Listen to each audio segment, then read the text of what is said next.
नाशिक दौऱ्यावर आलेले आहात. निवडणुकीचा माहोल आहे. आपण या ठिकाणी भाषणात बरेच मुद्दे त्या ठिकाणी घेतलेले होते. ज्यांच्या कार्यक्रमाला तेच उमेदवार आहे, मात्र पुन्हा आपण राजकीय भाष्य करणं टाळू. राज्याचं गोरगरिबांचा प्रश्न राजकारण करून चालू, परंतु करण भाऊ एक असा मुलगा आहे की चांगला काम आहे, सहकार्य लोकांनी केलं पाहिजे या मताचा मी पण. जरी मी तिथं काही शब्द टाळले असले तरी पण मीडियाच्या माध्यमातून सांगतो पोरग चांगलं आहे, सहकार्य केलं पाहिजे. सामाजिक कार्यात काम करणारे पोरं टिकले पण पाहिजे.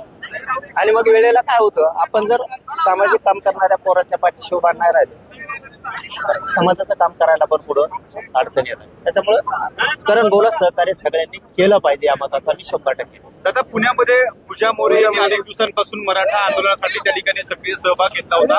भारतीय जनता पार्टीकडनं त्यांना अधिकृत उमेदवारी माघारी घ्यावी लागली आहे. काय सांगाल या संदर्भात? त्याचे कारण मला आत्ताच करण भाऊच्या माध्यमातून कळालंय, आधी मलाही माहित नव्हतं. आपल्याला त्याचे कारण पूर्ण घ्यावं लागतील आणि त्यांच्यावर अन्याय जर झाला असेल तर हे मात्र मग योग्य नाही. परंतु त्याच्यावरती पूर्ण बघायच्या अगोदर स्टेटमेंट देणं योग्य नाही. तो कशामुळे झालंय, काय घडलंय. त्यांचे जुने काही व्हिडिओ समोर आणलेले होते. त्या ठिकाणी राज्याचे मुख्यमंत्री देवेंद्र फडणवीस यांच्या विरोधात काही भाष्य केलं असेल, या संदर्भात काही त्यांनी व्हिडिओ त्या मागच्या काळामधले जे होते ते समोर आणल्यानंतर हा संपूर्ण निर्णय घेतल्याचं सांगितलं जातं.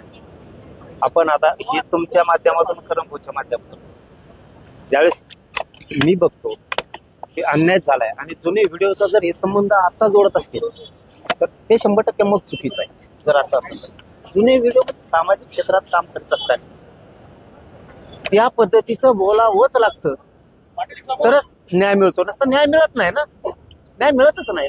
आणि ते जर तुम्ही आता काढणार असलात तर बाकीच्यांचे पण येत, मग ते बाकीच्यांचे पण. आता मी काय, मला एकदा बघू मग त्याच्यावरती जोड घेतो मी नंतर. मी आणखी प्रत्यक्ष ते बघितलं नाही. मराठा समाजाची जे पुण्यामध्ये रडते अक्षरशः उमेदवारीसाठी, अनेकदा छोट्या कार्यकर्त्यांना संधी मिळत नाही, मात्र अशा पद्धतीने संधी मिळाली. ट्रोलर्सकडनं मोठ्या प्रमाणात ट्रोल केलं गेलं आणि अक्षरशः उमेदवारी मागे घेण्याची वेळ आली.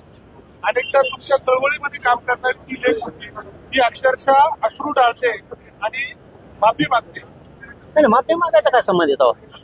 त्यांनी माफी मागू पण नाही, कारण हे राजकारण याच्यात जो आपला बळी द्यायचा प्रयत्न करत त्याचा बळी आपण पण घ्यायचा असतो.